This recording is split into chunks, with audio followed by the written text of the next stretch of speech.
नेहरू जी की आजादी के आंदोलन के दौरान वैसे तो बहुत सारे नेता थे, क्या खास बात थी जो नेहरू को सबसे अलग करती थी? अगर हम फोकस इस पर करते हुए समझना चाहें, वो कौन सी चीज थी जो नेहरू को सबसे अलग, एक अलग चमक देती थी? देखिए, एक तो मुझे लगता है कि जवाहरलाल नेहरू में हमेशा एक उत्सुकता थी, जी। सीखने की, समझने की, अपने आप को डेवलप करने की। वो कोई भी आइडियाज़ जो उनके सामने आते थे, वो उनको बहुत सीरियसली समझने की और पढ़ने की, लिखने की भी बहुत कोशिश करते थे। उनका एक इंटेलेक्चुअल जो प्रोसेस था, वो सिर्फ़ एक एक्टिविस्ट नहीं थे, जो कि साफ दिखता है उनकी किताबों से। अगर आप ऑटोबायोग्राफी पढ़ें या डिस्कवरी ऑफ इंडिया पढ़ें या आप ग्लिम्पसेस ऑफ वर्ल्ड हिस्ट्री पढ़ें, तो एक तरह जो वो बहुत हाई लेवल के इंटेलेक्चुअल थे, एक पॉलिटिशियन, एक्टिविस्ट के होते हुए भी। तो एक गहराई जो होती है ना पढ़ाई-लिखाई डीप लेवल पे करने से, वो जो उनमें थी, वो मुझे लगता है कि एक उनको काफ़ी अलग लेवल पे जो है हुँ, लाती है। ये नहीं कि दूसरे लोग नहीं थे, मौलाना आज़ाद भी बहुत बड़े स्कॉलर थे। अपनी उनकी इनफैक्ट जवाहरलाल नेहरू उनके बारे में कहते हैं कि उनका इतना विशाल नॉलेज थी मौलाना आज़ाद की कि उनके सामने अपने आप को हम छोटा महसूस करते थे।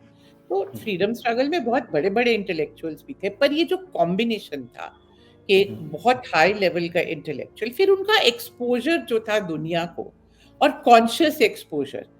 जब 1900 बचपन में तो रहे ही थे बहुत साल, आपको पता है 15 साल की उम्र में चले गए थे और फिर वहाँ से ग्रेजुएशन वगैरह करने के बाद बैरिस्टर बनने के बाद लौटे थे। लंबा समय था उनका exposure to western ideas, literature, philosophy, हर चीज़ का। दूसरी बात जो आप देखें तो जब असहयोग आंदोलन के बाद 1920-22 वाले के बाद, वो फिर से काफ़ी लंबे समय के लिए यूरोप जाते हैं।